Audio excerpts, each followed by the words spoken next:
Guys, today I'm going to show you how you can manage auto door open function in Samsung Dishwasher DW60R7050FS. So in the first step, turn on your dishwasher and within the 60 seconds before the turning on, hold the auto button for a few seconds to open the settings mode.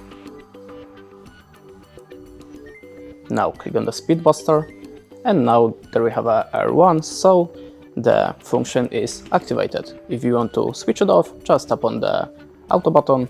So let's open it again. Click on the speed booster button and tap on the auto. Now it's R0, so the function of automatic opening of the door is disabled. That's it. Thanks for watching. Leave us a like, recommend, and goodbye.